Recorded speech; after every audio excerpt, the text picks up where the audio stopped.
because of this, all these scriptures are spread throughout the world. I'm telling you that it's just fascinating to know what they do. And you might say, well, you know, I give a little and buy one little testament. You don't know what that one little testament might do. So, as Charles comes and gives his report this morning, I want to thank you all, and I want to thank Charles for being here. I've not known Charles all my life, but I'll tell you what, he's a man of God. He's a good Christian fella that I've learned to love and respect, and I really appreciate it. I want him to come right now and give his report.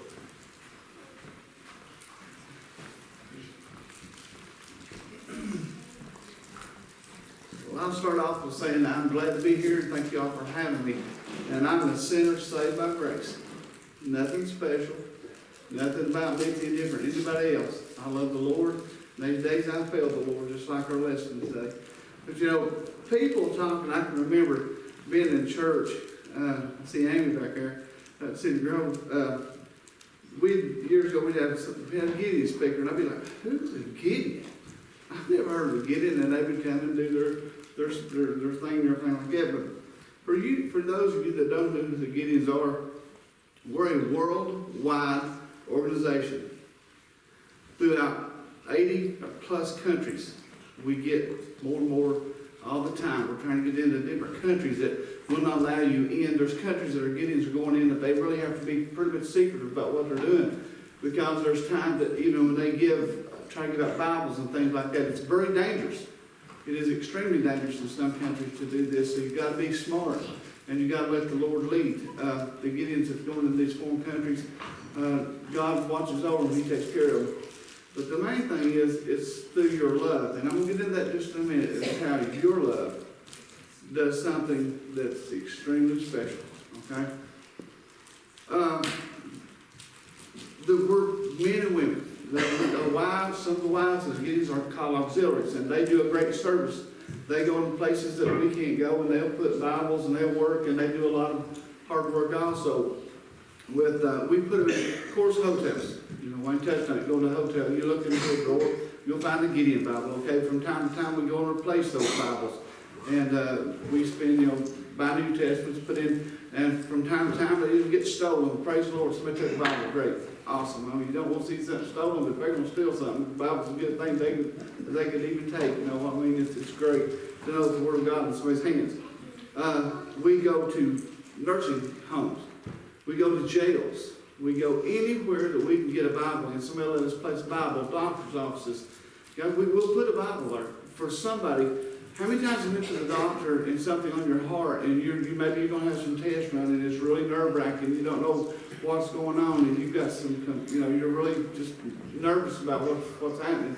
And you see that Bible there, and maybe you open it up and you see the Word of God, and God lets you turn that book and you read His Word, and you get a peace about you. You know that it's all good. Even though the news may be the worst thing in the world, but you read God's Word, and now you've got a peace back because, hey, God's in control. When you're saved with the blood of Jesus Christ, no matter what, guys, no matter how bad, whatever it is, Jesus Christ is in control. And to know that you can allow people to have that comfort in their life and stuff, it really is amazing that you can affect someone's life like that. Guys, we go to colleges and we do distributions. We go to Pigeon Forge and a motel. Everybody went to Pigeon Forge, and you've noticed all those motels now, right? We have a get-together that puts Bibles in each one of those motels. That's a lot of Bibles. But it's through your guys' help that all happens. Okay? If I could sit here and tell you one person that, that was affected by getting a Bible, and you can see that person, you help that person. You help that person. Okay? That's how you got to know what you do. It affects someone's life. Positively, it affects their life. Guys, 80% of the worldwide scriptures go to youth, including 5th through college levels. 5th grade. We start at the 5th grade level, and we start giving out the testaments. We go to schools. It's gotten harder over the time because, of course, the way the world is.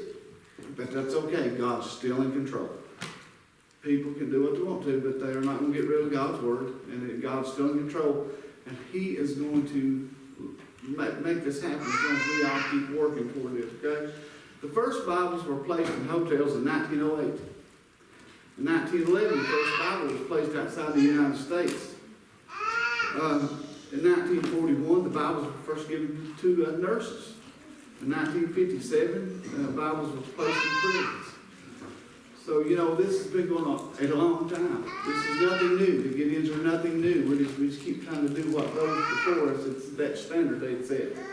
And the first Bibles ever handed out, guys, cost 25 cents. 25 cents for the first Bibles ever handed out. They're printed in over 80 languages.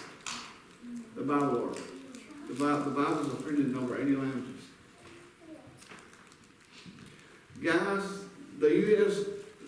Navy built a battleship. It's called the USS Zolmont. It cost $7 billion. It will produce enough electricity to light up 78,000 houses. It can shoot a missile over 100 miles. There's a car manufacturer that makes car manufacturer that makes a car named the Bugatti. It's a real fancy race car. It costs $1.2 million. It'll go 270 miles an hour, and it's 1,200 horsepower. These are great things, big items. But one day, those items are going to end up in the junkyard. Okay, they're going to end up in the scrap heap. The ship will be scrapped out, and the car will be junkyard. But the Word of God, which we hand out, the Bibles we place in motels cost $5. And the ones that we place in the children's hands are like $1, I think $1.35, something like that. Though that Word of God will never, ever, ever change. It's not going to rust. It's not going to deteriorate. When someone reads it, and as the pastor said, you place that word in your heart, you're always going to have that. That, guys, is what life is all about. It's where God wants us to be. And when we affect someone's life by giving them a Bible, it really changes people's lives. It does. Now, there's not going to be no perfect people, but we're all perfectly saved through God's Word, okay? I can't do this anymore. Talked to a young lady, a 25-year-old, mother of 3. God, I can't do this. If there's any reason, Lord, why I should keep going on, you're going to have to show me. She's sitting in a closet with a gun in her hand. Suddenly her 12-year-old son comes busting through the door. Mama, look what I've got. She puts the gun down, hides it. She goes out, and her child has a Bible that he'd gotten at school. And she picks it up, and she begins to read. This Bible was given to this child by Gideon. She says she don't have a clue what she read. She don't know what verse, what chapter, what Bible, and what book. But she said after she read that, a peace come over her. And she accepted Christ Jesus as her Savior. That little Bible that Gideon took the time to stand there and give that child. And that you guys donated the money to put in that Gideon's hand, saved that woman's life. She was ready to end her life. With 3 children, she was a single mom. This story, when I read it out of the literature that we get, hit so close to home because in 1970, my mom took her life. That was just so close to my heart. That's why I keep this story of how Gideon Bible affected this woman's heart. You know, and she was able to be saved by that. A young man, being an atheist, he looked at his friend and said, God, this God's not real. Your Bible's not real. It's just a book. His friend said, oh, really? He said, yeah, I'm going to prove that your Bible's not real. Get me a Bible. His friend thought for a moment. He goes to his dresser door. Well, he opens the dresser door, and inside that dresser door is a little Bible that he got when he was in 5th grade. Well, he takes it to the guy and he says, here. Now he said, just take it and when you get done, come back. Well, the atheist takes the Bible and he goes home and he reads it. And he sits there and the more he reads, the more God starts working on his heart. And the more he starts to think, what if this is real? What if I'm wrong? So now his mind is going. Now he's starting to think. He goes back to his friends and says, you guys have a Bible study, don't you, on like Wednesday night? Yeah, I'd like to go, just to get more info so I can prove you wrong. Well, yeah, just come on, He says, just come on, no problem. He goes to Bible study and he listens and he hears more. His friend asks him, says, are you ready? He says, no, I need a little more information so I can prove that your God doesn't exist, this is all wrong. So he goes 2 or 3 more times. Guys, that young man this day is in Australia teaching Bible in a Bible college. He went from a teacher, someone who doesn't believe that there's a God, doesn't believe God's word is real, to a man of God, teaching God's word. Because there again, a Gideon gives someone a Bible so long ago. And they took that Bible and they handed it down. That's the awesome power of God's word. And when we as Gideons are allowed to give that out, it's only because you guys love God. Now, it's a fact that you love God, and the reason I know that you love God is because each one of you guys are sitting here in this church today. Okay? I can't say that about all people running down the road. I don't know those people, but I know that you love God. And that tells me that when we do this, when Wayne do what we do, when I do, all we get to do what we do, we are able to do that because of you. It's nothing that we do. We couldn't do what we do if it weren't for you guys. The Gideons of the world couldn't do what we do if it weren't for you guys. If there was a Muslim man, is in Indonesia, he was in high school where he received a testament from Gideon. And it said he hated Christianity. And he was furious when he discovered there was plans to build a new church. Okay, so him and his friends got together, they plotted this thing out, said, well, I'll infiltrate the church. And I'll act like I want to join and be part of the thing. And I'll find out what's going on, then we'll come back later, we'll burn this church. I am not having this Christian church in my neighborhood. No, not going to happen. So he infiltrated the church, and he was doing his thing. He helped them decorate the church, fixed it all up, and, getting to know the people, and they was telling him about God and how God's love, and this is what the church was all about. And so it was so late at night after they got done, he didn't even leave. They just kind of all just sat out there and fell asleep in the church. Well, his friends thought he had just bailed out on them and chickened out, so they went and set fire to the church. They burnt the church, and these people in the church, they didn't know they were there, but they burnt the church, they were going to burn it down. Well, they all awoke and they all put the fire out. The young man later confessed his plan to the church people. And then what he had planned to do and how he planned to burn that church. He would want it. He didn't believe in God. I'm Muslim. I don't believe in this. But when the church members done what God tells us in the book, they forgave him of his plan. They could forgive. He realized that this God is real, that their God is God. Because you don't act like that. You don't do that. You don't forgive like that. His religion didn't teach that. So because someone had there again placed a New Testament in this man's possession, although he was a Muslim, he probably took the book just to get the guy in his face. But when he read a little bit about it, he didn't want it. But when he seen it put in action, he knew it was real. This young man is now the pastor of the church he planned on burning. He went from, I don't believe in God, I'm going to burn this church, I do not want it in my neighborhood, to the preacher, the pastor of the church. Guys, that's God's word and the power of his word and action. It is unreal that the things that in people's lives. There was a group of men went to South America. And they were to do a distribution, and they showed up at this camp, and the camp was just like a little hudded area, but there was a forest all the way around it. It was, they got to the place, you know, they were little paths coming out of the woods, and he noticed there was these little paths.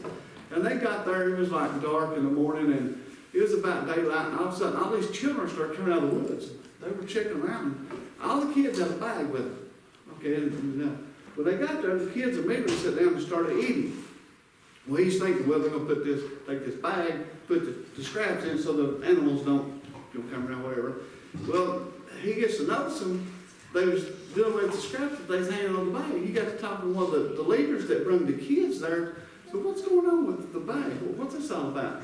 He said, these kids, they get up about 4 o'clock in the morning. He said, they walk, 7 or 8 miles, whatever it took them to walk, the long distance. And in that time of the year, there was bad to be monsoon rains. It rained. Okay, so they bring that book, that bag to put that Bible in they were going to get. They didn't bring a hat, they didn't bring a coat, they bring a bag. Because that Bible was that important to them. That they wanted to make sure that little book, that little Bible, God's Word didn't get destroyed in that rain. Well, they were going to get wet, sure, if they knew they were going to drive, but they wanted to be able to read God's Word. And because of you, people like you, when you donate to the Gideons, that happens. This just don't happen, guys. Could God make it happen? Oh, absolutely. God can do anything. God created the universe, created everything. But it's God allowing us to serve Him through our love and generosity. That's the amazing thing. That God, He loves us so, that He gives us a chance to serve Him in just such a small way. There was a man that was served. He got caught for stealing some stuff in California. He was sentenced to several years in prison, and he was unsaved. And he was moved from place to place to place. And finally, he was moved to one put in a solitary confinement unit. But inside that jail cell, he seen a Bible. Well, he picked it up. This guy didn't know God, didn't have a clue, didn't know what to do. But he starts reading. And he started reading God's Word, and it started working on his heart. And this man later was led to Christ because of Gideon had dropped that Bible off at that prison and took it in. When we do things, guys, each time that the Gideons are able to put it, we don't know who we're going to affect. You don't know who you're going to affect. You may give to the Gideons whatever you give and don't think it's anything. But anything that you give to the Gideons is used 100% for the Bibles that we put out and throughout the world. Someone may pick that Bible up one day and start reading it, almost like a young lady in the closet on desk, fixed it in her life, and read that Bible and be changed and end up being somebody that affects somebody else's life for the good of God's kingdom. We don't know. There was a man, this lady was at this motel room. They were fixed to have a fire. And the lady's in the restroom, and the guy picks up, for whatever reason, picked up a Gideon Bible and opened it up and started reading God's Word. And she comes out of the room, and he says, I can't do this. She said, what do you mean? He said, I can't do this. I can't be here.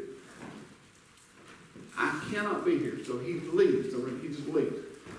Because of the Gideon Bible that was placed in that room by Gideon, through the donations of whoever it was, whenever it was, that man's life was changed. He was fixed with a sin of adultery. But because of the love of someone that thought, I am going to donate, and I will let the Gideons take this Bible out there. We can't all do everything in the world. We can't. Some people are not singers, some people are not teachers, some people are not Gideons, some people are not pastors, but we all have a way of serving God. We all can serve God in some way. Maybe it's that you donate, or maybe it's that you help someone. And this time of the year is the one time of all the times that we think more about helping other people. We think about someone besides ourselves. And when we allow God's Word to work in our lives, and we make sure that people can have it out in their lives, then we got our head in the right place. I often think, Pastor, of the story of the loaves and the fishes. And that's such a wonderful story, a great miracle. But it's always taught to me this way. That wasn't about Jesus taking the loaves and the fishes and feeding the multitude. To me, what God has always told me about that, He says, I don't need you a lot. Just give me your little. Just give me your little. And watch what I can do with it. You know, people think because they don't have a lot to do, I can't sing, I'm not some professional. No, but make ye a joyful noise unto the Lord. You know, you do for God what you can. You know, maybe the donation that you give to you guys give this church, you don't think it's much. God don't need a lot. He just needs your little. He needs your effort to say, I love you, God. And I'm doing this to help someone besides myself. And the Gideons will always be correct to take and do the right thing with the money. We're going to make sure that that gets there to someone's hands. One of our guys that works in the one of the outer offices had went overseas. They were handing out Bibles. And in that country, if a Gideon hands a child a Bible without the parent's consent, you're immediately jailed. They'll arrest you on the spot and they'll put you in jail. Boy, that's that, man. Kid walks up to you, pulls on your coat, and he's wanting a Bible. You cannot give that Bible to that kid. I don't care if you're sitting there, I don't care. You better not give that kid a Bible. Now, if that parent walks up to that kid and asks you to give that kid one, you do it. But it has to be that way. Okay, this man said that a child walked up and he wanted a Bible. The parent walked up and a scene kind of started. Not a bad scene, but an officer could see something going on. He walked over and of course they're speaking a different tongue, different language, and the guy could make out that he was trying to figure out what was going on. And this gentleman told the police officer that about what the police officer took the book, took the Bible, and he starts reading. And when he's reading it, he tells the man and young boy, says, "Go away, leave." He told him to leave. That went from could have been a bad situation for a man getting put in prison to a relieving situation because that officer read a few minutes of that Bible. Something that he read touched his heart, that this wasn't as big a deal as this man's letting it out to be. You know, and that's the dangers, guys, that a lot of the Gideons face throughout the world. But they do it not for themselves, but for the love of God's Word and making sure that people's got that. So many people, a young lady, she had gotten a hold of a Gideon Bible, and her mother and father were Hindu. And they did not believe in God, period. And her father was very abusive to her mother. And but because she had God's Word, she could read it now and go to a place in her heart, in her mind, that allowed her not to fall into hatred. Because she had easily watched her father be very abusive to her mama and thought, well, that's just the way life is. And, you know, it just been molded into that through what she heard. But because of God's Word, she was able to overcome. And she had that peaceful place in God's Word that she could go to. And the young lady was saved. And she became a Christian. Her father, for whatever reason, don't ask me why, he allowed her to keep that book when she had it. But he never believed in it. There again, when God wants something to happen, it's going to happen. Okay? We just need to serve God in the ways that we can. Okay? Don't think that you can't serve God ever. I know that's a little bit different than any Gideon things that you normally hear people do, but I'm just more about what God is wanting us to do. And we love Him because we're here. When you donate what you donate to Gideon, that you're showing that you love God. And you want someone else to have what you got. You've got a Savior in Jesus Christ. And you've got an inheritance when you're saved of the kingdom of God. You inherit that. You know, you may not inherit much on this earth when you're physically alive, and you may not have a lot to say, my great so-and-so left me all this, but you've got a place that you can't imagine how great it is because of the Word of God. And someone may have handed you a Gideon Bible and led you to God. And you know, just as you give to the love of God. Don't give because you know Wayne or some guy may know me. Give because you love God. And you know, it's okay if it's just a little bit or pull it off. But remember, God ain't wanting you a whole lot. He says, give him just a little and watch what he can do with it. He can do some things that will absolutely boggle your mind. He will. Pastor, at this time, I want to thank you guys, the church, for allowing us to come. Appreciate it. We enjoyed being here. Hopefully we will come back. Again, I thank you, and I'll turn the service back over to you, sir. Thank you very much. Appreciate your presentation. I'd like y'all to get a song, and we'll sing together, and we'll fellowship together.